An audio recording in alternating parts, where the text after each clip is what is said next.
Welcome back to Cord Cutting Today, where we break down some of the biggest stories happening in the world of cord cutting, including Verizon and AT&T confirm a massive data breach affecting their customers, both wireless and 5G home internet. 2025 will have a ton of new movies. We'll take a look at all the movies coming out, and we'll give you a quick look at Walmart Plus's cord cutting benefits. These stories and a whole lot more coming up in a quick second. First, though, if you want to find out any more about these stories, read them for yourself. I'll put a link to each story in the show notes and in the first pinned comment so you can read them for yourself. If you like what we do here, please consider hitting that subscribe button or hitting that thumbs up. Doing one or both lets YouTube know you enjoy what we do here, so YouTube recommends our videos to more people, helping us grow and hopefully helping you break free from the high cost of TV and still watch what you enjoy. Speaking of helping us grow, wow, we did it. So a few hours before I hit record on this, we crossed 300,000 subscribers. A huge thank you. It's hard to believe that we hit 300,000 subscribers in 2024. I didn't really think we were going to do that. I thought we would hit it in 2025, to be honest with you. Huge thank you to everybody. It's hard to believe, 300,000.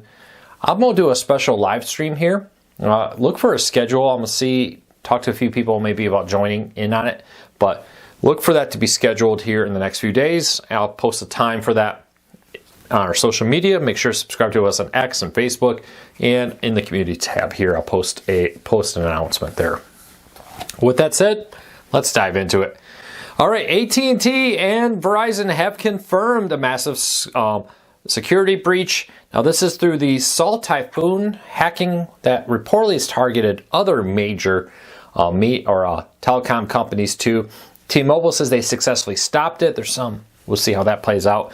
But both Verizon and AT&T now say they have secured their network, and the reportedly China-linked hackers have been expelled from their networks.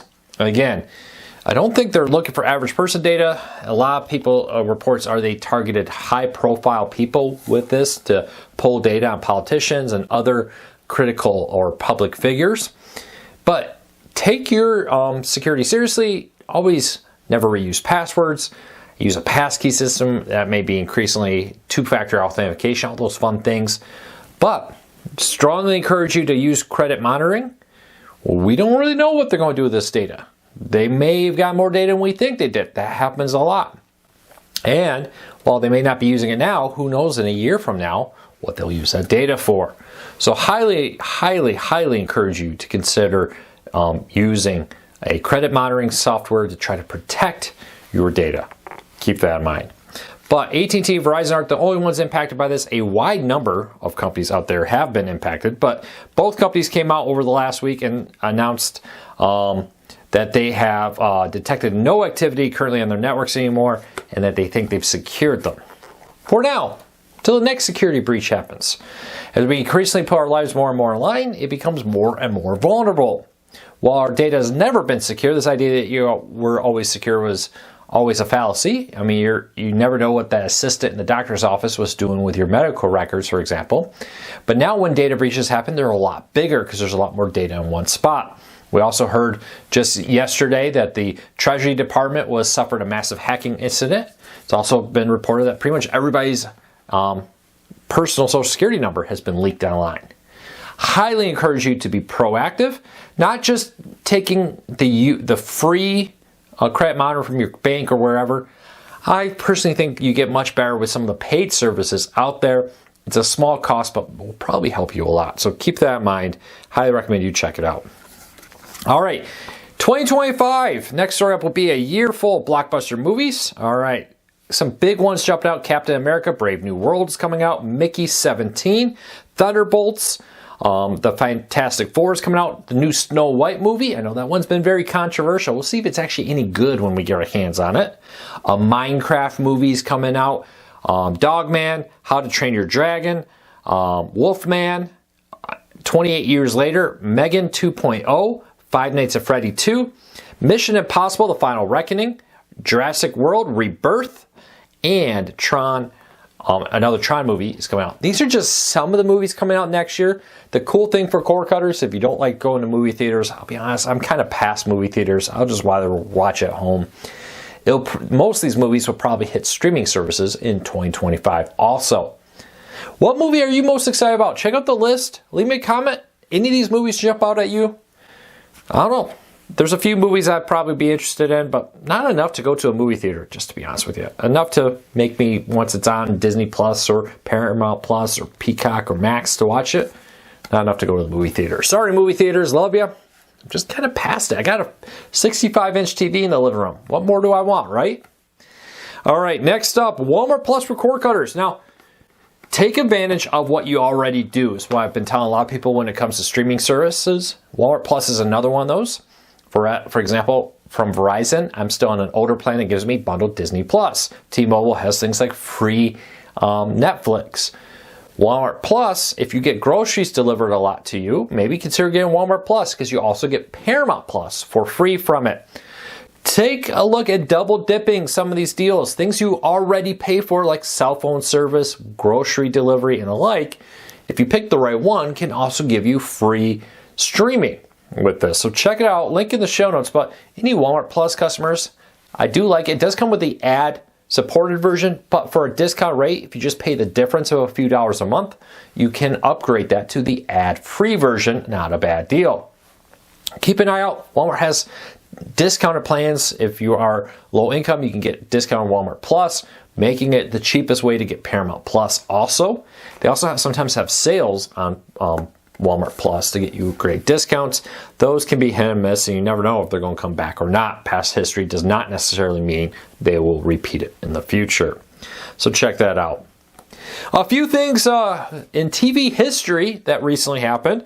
It's Howdy Doody time. First premiered 77 years ago last week. At the time, a groundbreaking children's show, live content from a studio audience, set the trend for many shows to come. I grew up with the Bozo Clown Show. A local version actually was produced in my area, but of course mainly out of Chicago. But a lot of those shows can draw their history right back to Howdy Doody time when it first premiered 77 years ago. Hard to believe. Now this next one actually happened when I recorded, but the first TV sale went on sale 70 years ago as of December 30th, 2024. Now interestingly, it was a 15-inch TV that in today's money would have cost $13,000.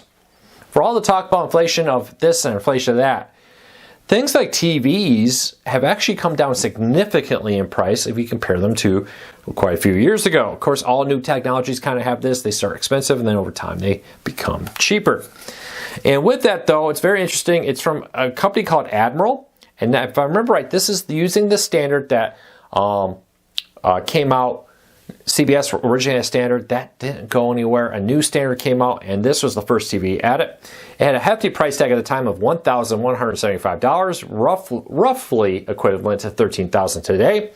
Only a 15-inch TV and a national television system Canadian NTSC color standard, which allowed viewers to experience their favorite programs with color for the first time at home. Nowadays, we don't think much of that, but at the time, that was a huge, groundbreaking step forward in television 70 years ago this week, or yesterday from when I'm posting this. And we have some fun. Okay, let's have some fun here. Now, I did a video about my opinion on what streaming services were shut off. So AI is taking off. So I thought, Google has a lot of data. What does Google say? What's streaming services that are most likely to shut down in 2025? We talked about cable networks shutting down and streaming services shut down, but what does Google say? Interestingly, okay, there's some errors in here. Let's just, Google AI is far from perfect. For example, instead of calling it MGM Plus, it's still called it Epix. And it still lists Showtime separate from Paramount Plus. But I do find it interesting. I've talked about Paramount struggles. Paramount Plus it lists as the most likely streaming service to shut down. I think that is right on one thing, that Paramount has made it clear that they're looking for strategic partners. There's been a lot of talk of a possible merger between Peacock and Paramount Plus. That will probably need to wait until after the merger happens, where there's a joint venture. The two, Paramount and NBC Universal, are not merging, but they will offer a joint streaming service. I think that's very possible. And with that, you will see Paramount Plus go away and this new joint venture take off.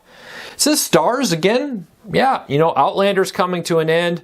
I Outside Outland and Power, there's not a whole lot on Stars to justify its continue. Epics, now MGM Plus. Now that one I could see. As Amazon continues to try to roll things into Amazon Prime Video, I could see them shutting down their MGM Plus, which is what they rebranded Epics to when they bought Epics. I could see them shut that down and merge it into Paramount Plus. So could see that. Yeah, they did it. Showtime. Now Showtime as a standalone service is already shut down, but let me throw this out there. Showtime as a standalone subscription for things like on streaming services like YouTube TV is still there. It's still technically happening, but it runs under the Paramount Plus network now. Just because we like to confuse everything instead of the Showtime name.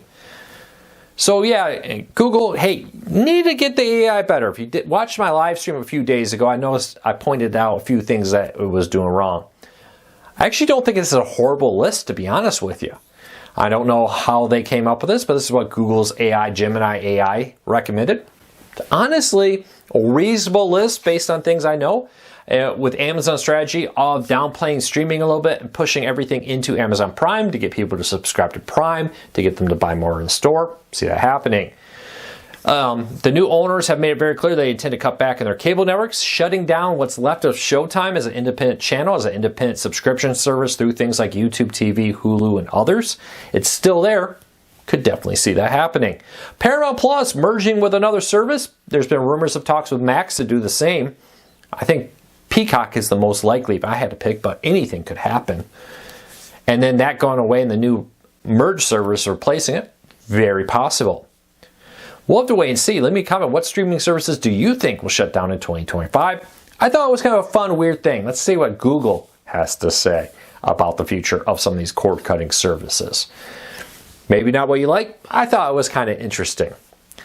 Hey everybody, I hope you have a fantastic day. It's December 31st when I'm posting this, the last day of 2024. It was a fantastic year. Best year ever on YouTube, in many ways. Over 50,000 new subscribers, tons of new subscribers, tons of viewers, most viewers we've ever seen here in a single year. Before I sold, after I sold, and after I bought back, this is our best year ever. Huge thank you. I really appreciate everybody's support. I'm very excited for what we're going to see in 2025. And keep your eyes out for an announcement of a new live stream to celebrate 300,000. I would have done it on Monday, but I got my last Christmas party to do on Monday. So I'm actually going to end this recording, go get ready for that Christmas party. I hope you have a fantastic day. Take care. Be safe. We'll be back again real soon.